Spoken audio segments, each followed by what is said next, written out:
फ्रांसीसी क्रांति और नेपोलियन युग के युद्धों के समय यूरोप के विभिन्न लोगों में राष्ट्रीयता की भावना जागृत हो चुकी थी और उसने धीरे धीरे काफ़ी जोर पकड़ लिया था। जर्मनी तथा पोलैंड में राष्ट्रीय जागृति के सक्रिय चिन्ह दिखाई दे रहे थे।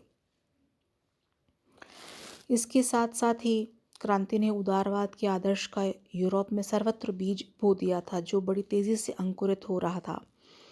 लोग स्वशासन के उत्सुक हो रहे थे और इस प्रकार राष्ट्रीयता और उदारवाद की बलवती शक्तियां 19वीं शताब्दी में हिलोरे मार रही थीं, लेकिन उनके वेग को कम करने के लिए मेटरनिख जैसे लोग बैठे थे। राष्ट्रीयता का भावना का पोषण उदारवाद और प्रजातंत्र ने किया। एक नई विचारधारा के रूप में राष्ट्रीयता का उदय से पूर्व उदारवाद का आरंभ 16वीं और 17वीं शताब्दी में हो गया था। 19वीं शताब्दी की बयार बदली हुई थी। राजनीतिक निरंकुशता और सामाजिक समानता का पुरातन स्वरूप बना रहना मुश्किल था। वियना कांग्रेस में एकत्र राजनीतिज्ञों ने अपनी समझ और अपने अनुभव के आधार पर यूरोप का पुनर्निर्माण पुरातन व्यवस्था को प्रतिष्ठित कर किया था और उन्होंने 19वीं शताब्दी के नए युग के लक्षण राष्ट्रीयता, उदारवाद और लोकतंत्रीय भावनाओं से यूरोप को दूर रखने की अपनी प्रतिज्ञा को दोहराया। फ्रांस की महान क्रांति ने उदारवाद के आदर्श का यूरोप में सर्वत्र बीज बो दिया था, जो बड़ी तेजी से अंकुरित हो रहा था। नए युग यानी 1815 के बाद का काल का आरंभ बड़े व्यापक संघर्ष के साथ हुआ। यूरोप के सम्मिलित राष्ट्रों ने नेपोलियन को पराजित तो कर दिया था, लेकिन नेपोलियन की पराजय से जनता के अधिकारों के प्रश्न का हल नहीं हो सका। आगामी काल में फ्रेंच क्रांति और पुरातन व्यवस्था के परस्पर विरोधी सिद्धांतों का संघर्ष जारी रहा। एक ओर उदारवाद, प्रजातंत्र, राष्ट्रीयता और क्रांति की प्रगतिशील शक्तियां काम करती रहीं, तो दूसरी ओर निरंकुशता, स्थितिपालकता आदि नामों से पुकारे जाने वाली प्रतिक्रियाओं की शक्तियां भी उनके दमन का प्रयास करती रहीं। अगले युग का इतिहास इसी संघर्ष का इतिहास है। यूरोप के सभी देशों में यह संघर्ष किसी न किसी रूप में दिखाई देता है। जो देश विभक्त थे, जैसे जर्मनी और इटली, उनमें जनता राष्ट्रीय विभाजन को मिटाकर राष्ट्रीय एकीकरण और विदेशी शासन की मुक्ति के लिए स्वातंत्र्य संघर्ष कर रही थी। 19वीं शताब्दी के यूरोप में जितने भी संघर्ष हुए, उन सब की जड़ों में एक आधारभूत प्रश्न था कि राज्यों के शासन प्रबंध में उन लोगों का सहयोग कहाँ तक प्राप्त किया जाएगा जो संबंधित राज्यों के निवासी हैं। आज हम सबसे पहले करेंगे इटली के एकीकरण के बारे में।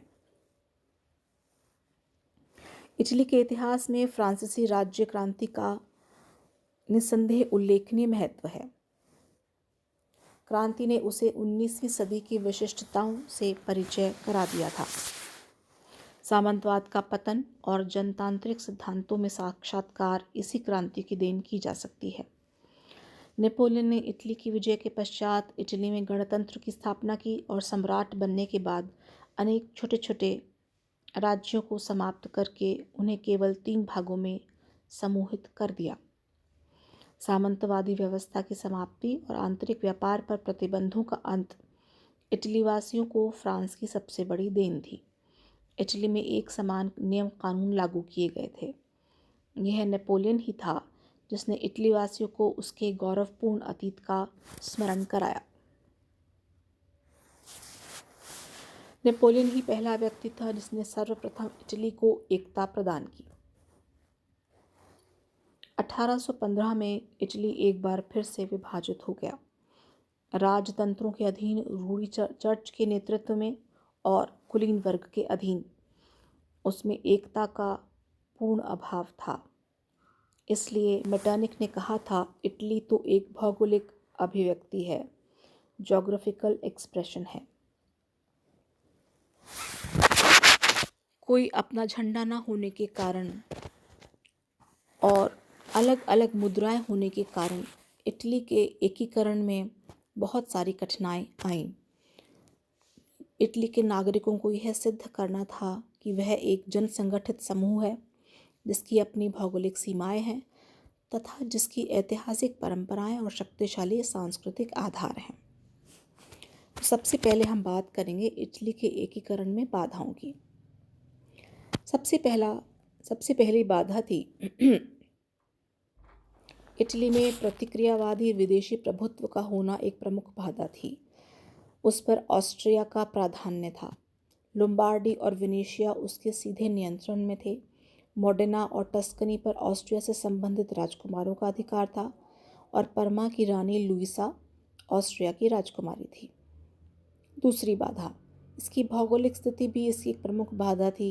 एक लंबे कटे हुए देश के रूप में इटली मोटे तौर पर 3 राजनीतिक इकाइयों उत्तरी, मध्य और दक्षिण इटली में विभाजित था। तीसरी बाधा, पोप ने अपने राज्य रोम पर अपनी सत्ता बनाए रखना चाहता था। इसके अतिरिक्त कैथोलिक यूरोप पोप के अस्तित्व को कभी नष्ट नहीं होने देना चाहता था। चौथी बाधा, इटली के एकीकरण में किस विचारधारा के अंतर्गत किया जाए, सभी राजनीतिज्ञ इस बारे में सहमत नहीं थे। मैज़नी इटली को एक गणराज्य बनाना चाहता था। गैरिबाल्डी भी इसका समर्थक था। जियोबर्टी संघीय राज्य के सिद्धांत का समर्थक था। पांचवा, इटली में अभी तक राष्ट्रीय चेतना जागृत नहीं थी। एक राज्य दूसरे राज्य से मिलकर नहीं रहना चाहते थे। छठा, इटली का सामंतवादी और कुलीन वर्ग नेपोलियन के पश्चात के बाद पुनः सामंतवादी और जागीरदारी प्रथा स्थापित करना चाहता था। 1815 में इटली में औद्योगिक क्रांति के चिन्ह भी नाम मात्र को थे। इसलिए एकीकरण होने का डर जो है वो वहाँ के लोगों पर बहुत अधिक छाया हुआ था। दक्षिण इटली अविकसित और ग्रामीण था, जबकि उत्तरी इटली अर्ध औद्योगिक था। लेकिन इटली के एकीकरण में भी कई सहायक तत्व थे। उसमें सबसे पहले हम बात करेंगे कार्बोनेरी की।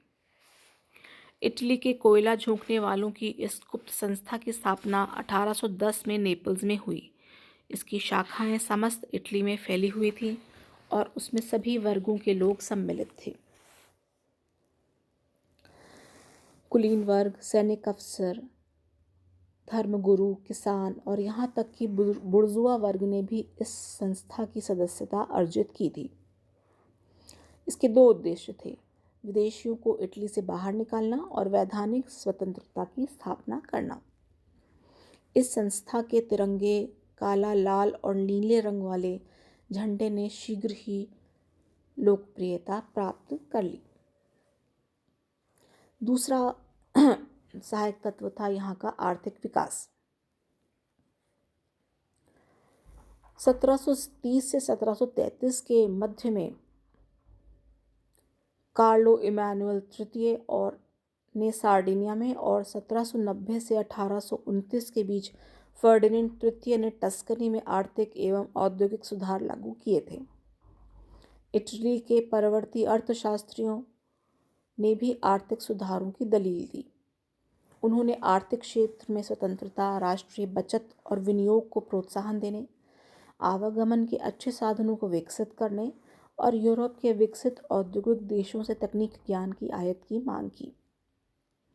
यह इन अर्थशास्त्रियों की ही देन थी कि इटली आर्थिक सहयोग और एकता में इटली के एकीकरण का भविष्य देखने लगे। 19वीं शताब्दी के आरंभ में पूंजी के आधार पर कृषि के विकास में इटली वासियों ने न केवल आर्थिक चेतना उत्पन्न की बल्कि उसके औद्योगिक विकास में भी भूमिका उल्लेखनीय रही। उत्तरी और मध्य इटली में शीघ्र ही रेलवे लाइनों का काम बिछाना शुरू हो गया और भाप के इंजन का प्रयोग हुआ। रेल के विकास ने न सिर्फ इटली के आर्थिक व्यवस्था में योगदान दिया बल्कि राजनीतिक चेतना के विकास में भी योगदान दिया। इटली में गिल्ड व्यवस्था 1845 तक पूर्ण रूपेण समाप्त हो चुकी थी। इससे भी इटली के आर्थिक स्वरूप में परिवर्तन आया। इटलीवासी अब मानने लग गए थे कि औद्योगिक विकास के लिए पुरातन व्यवस्था को समाप्त करना आवश्यक है।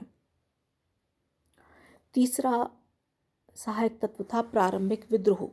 गुप्त संस्थाओं द्वारा प्रदर्शित क्रांतिकारी आंदोलन का एक क्रम 19वीं शताब्दी के दूसरे दशक से आरंभ हुआ, जो 30 वर्षों तक चलता रहा। 1820 में नेपल्स और पीडमोंट की जनता ने शासकों से संविधान स्थापना की मांग की। सबसे पहला विद्रोह नेपल्स में हुआ, लेकिन ऑस्ट्रिया के सैनिक हस्तक्षेप के कारण यह असफल रहा। पीडमोंट और लोम्बार्डी में भी हलचल आरंभ हो गई थी, जिसे पुनः ऑस्ट्रिया की सेना ने दबा दिया। जनता की संविधान की मांग को दबाने से इटली में राजतंत्र के निरंकुश और रूढ़िवादी स्वरूप के विरुद्ध इटली की भावनाएं उग्र होती चली गईं। फ्रांस में 1830 की क्रांति होते ही इटली में फिर एक बार विद्रोह शुरू हो गया। पोप की रियासतों में उग्र प्रदर्शन हुए। परमा और मोडेना के राज्यों से उसके शासक निकाल दिए गए। इन विद्रोहों के विरुद्ध ऑस्ट्रिया ने तुरंत कार्रवाई की।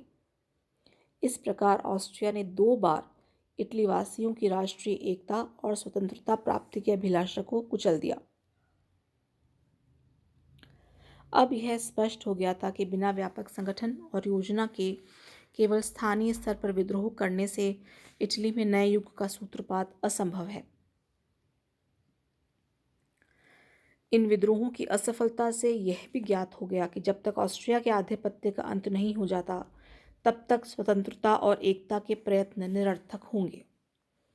चौथा सहायक तत्व है लेखकों के प्रयास। इटली के पुनर्जागरण के इतिहास में राजनीतिक, सामाजिक और आर्थिक तत्वों के साथ सांस्कृतिक क्षेत्रों में लेखकों, दार्शनिकों और आलोचकों के योगदान भी सराहनीय रहा। फास्कोल और रॉसेटी नाम के महान लेखकों को देश निकाला दे दिया गया। सिल्वियो पोलिको ने ऑस्ट्रिया के जेल खानों के 10 वर्षीय वृत्तांत ला मी प्रिजियोनी नामक पत्रिका में लिखा, जिसका इटली पर बहुत अधिक प्रभाव पड़ा। 1843 में जियोबर्ती एक दार्शनिक और देशभक्त था। उसने अपनी पुस्तक इटली की नैतिक और नागरिक श्रेष्ठता में इटली के राज्यों के संघ की वकालत की। कुछ ऐसे भी लेखक थे जिनका मानना था कि सारे राज्यों का सार्डिनिया में विलय हो जाए। इसके बाद हम आते हैं मैज़िनी पर। इटली की एकता के लिए जो भी प्रयत्न किए गए 1830 तक, वे सभी असफल रहे। 1830 की क्रांति के पूर्व मैज़िनी कार्बोनेरी का सदस्य था और उसने भी क्रांतिकारी में भाग लिया। क्रांति का दमन हो जाने पर उसे बंदी बनाकर सेवरोना के दुर्ग में भेज दिया। 1831 में वह फ्रांस पहुंचा, जहां उसने युवा इटली यानी यंग इटली नाम की संस्था की स्थापना की, जिसने इटली के राष्ट्रीय आंदोलन में शीघ्र ही कार्बोनेरी का स्थान ले लिया। मैज़िनी का विश्वास था कि इटली के नवयुवकों में प्राचीन गौरव और देश प्रेम की भावना भरकर उन्हें स्वतंत्रता प्राप्ति के लिए संगठित करना चाहिए। मैज़िनी के दिमाग में संयुक्त इटली का स्वरूप जितना स्पष्ट और निश्चित था, उतना अन्य किसी व्यक्ति के दिमाग में नहीं था। मैज़िनी ने युवा इटली के माध्यम से इटली की जनता को 3 नारे दिए: परमात्मा में विश्वास रखो, सब भाइयों को एक साथ मिलाओ और इटली को मुक्त करो। उसके उद्देश्य स्पष्ट थे: इटली की एकता और स्वतंत्रता की प्राप्ति, और स्वतंत्रता, समानता और जन कल्याण पर आधारित राज्य की स्थापना। उसने युवकों को सैनिक प्रशिक्षण दिया और स्थान स्थान पर इसकी शाखाएं खोली। 2 ही वर्षों में इनकी संख्या लगभग 60,000 हो गई। इटली के इतिहास में मैज़िनी का सबसे बड़ा योगदान यह था कि उसने इस बात को समझा कि इटली का एकीकरण का कार्य पूरा हो सकता है। इसके बाद छठा कारण है उदार राजतंत्रवादी। कुछ देशभक्त उदारवादी राजतंत्र के माध्यम से इटली को स्वतंत्र करना चाहते थे। वे सार्डिनिया पीडमोंट के शासक चार्ल्स एल्बर्ट के नेतृत्व में इटली को विदेशी शक्ति से मुक्ति दिलाना चाहते थे। चार्ल्स एल्बर्ट के समय में सार्डिनिया की नीति में भी परिवर्तन आ गया। उसने अनेक आर्थिक और सैनिक सुधार किए। धीरे धीरे राष्ट्रवादियों को यह विश्वास हो गया कि इटली की स्वाधीनता और एकीकरण का सच्चा नेतृत्व पीडमोंट का शासक ही करेगा। 7वां सहायक तत्व था 1848 की क्रांति। फ्रांस की 1848 की क्रांति का प्रभाव भी इटली पर पड़ा और वहां भी राष्ट्रीय आंदोलन आरंभ हो गया। सबसे पहले नेपल्स और सिसिली के राज्यों में सुधारवादी नेताओं ने विद्रोह किया और संविधान की मांग की। अंत में नेपल्स के शासक फर्डिनेंड द्वितीय को उदारवादी संविधान स्वीकार करना पड़ा। इसके बाद पीडमोंट, टस्कनी और पोप के राज्यों में भी संविधान की मांग बढ़ी। 1848 तक इन तीनों राज्यों में वैधानिक राजतंत्र की स्थापना हो गई। मेटरनिख के भागने की सूचना से ही इटली के लोगों में नया जोश उत्पन्न हो गया और मिलान में विद्रोह हो गया। वेनिस में भी ऑस्ट्रिया के शासन का अंत हो गया और गणतंत्र की स्थापना हुई।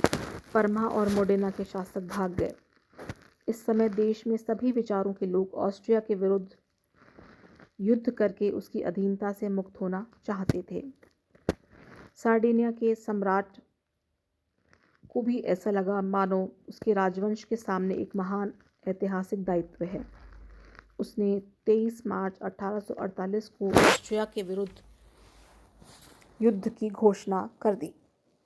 पोप और नेपल्स के शासक फर्डिनेंड को वहां की जनता ने मजबूर कर दिया कि वे इटली के मुक्ति संग्राम में भाग लें। स्थान स्थान पर ऑस्ट्रिया को पराजित होना पड़ा, लेकिन दुर्भाग्यवश ये लहर बहुत ही अल्पकालीन सिद्ध हुई। पोप कैथोलिकों के विरोध के डर से पीछे हट गया। फर्डिनेंड ने आंतरिक उपद्रव के बहाने अपनी सेनाएं हटा लीं। अब चार्ल्स युद्ध में अकेला पड़ गया और उसे ऑस्ट्रिया की शर्तों पर आत्मसमर्पण करना पड़ा। नतीजा यह हुआ कि लोम्बार्डी और वेनेशिया पर ऑस्ट्रिया का पुनः अधिकार हो गया। इन्हीं दिनों मैज़िनी पुनः लौटकर इटली आ गया। चार्ल्स एल्बर्ट की असफलता से मध्यवर्गीय राजतंत्र दल की योजनाएं विफल हो गईं। अब उग्र गणतंत्रवादी दल राष्ट्रीय आंदोलन का नेतृत्व करने लगा, जिसका नेता मैज़िनी था। फरवरी 1849 में मैज़िनी के नेतृत्व में रोम के गणतंत्र की स्थापना की गई। पोप का राज्य समाप्त हो गया और पोप को स्वयं नेपल्स में जाकर शरण लेनी पड़ी। टस्कनी में भी गणतंत्र की स्थापना हो गई और वहां के शासक लियोपोल्ड को भागना पड़ा। लेकिन इटली का संपूर्ण भाग्य पीडमोंट पर आधारित था। वहां के शासक चार्ल्स एल्बर्ट ने राजतंत्रवादियों के दबाव के कारण पुनः ऑस्ट्रिया से विरुद्ध संघर्ष आरंभ किया, लेकिन उसकी सेनाएं नोवारा नामक स्थान पर हार गईं और इस हार के फलस्वरूप चार्ल्स ने सिंहासन त्याग दिया और उसका पुत्र विक्टर इमानुएल द्वितीय पीडमोंट का शासक बना। उसे संधि करनी पड़ी, जिसके अनुसार लोम्बार्डी पर ऑस्ट्रिया का अधिकार हो गया। नोवारा के युद्ध के बाद इटली में सर्वत्र प्रतिक्रिया आरंभ हुई। नेपल्स और सिसिली में फर्डिनेंड ने पुनः अपनी शक्ति प्राप्त कर ली। टस्कनी पर भी लियोपोल्ड का अधिकार हो गया। यद्यपि रोम का पतन हो चुका था, किंतु लुई नेपोलियन की मदद से पोप को पुनः सत्तारूढ़ कर दिया। मैज़िनी और गैरिबाल्डी को देश छोड़कर भागना पड़ा। कुल मिलाकर 1815 और 1850 तक इटली का इतिहास घरेलू फूट, विदेशी आधिपत्य और विफल संघर्ष का इतिहास सिद्ध हुआ। चाहे राष्ट्रीय आंदोलन और गणतंत्रीय प्रयत्न विफल हुए, फिर भी इस विफलता में भी सफलता के बीज मौजूद थे।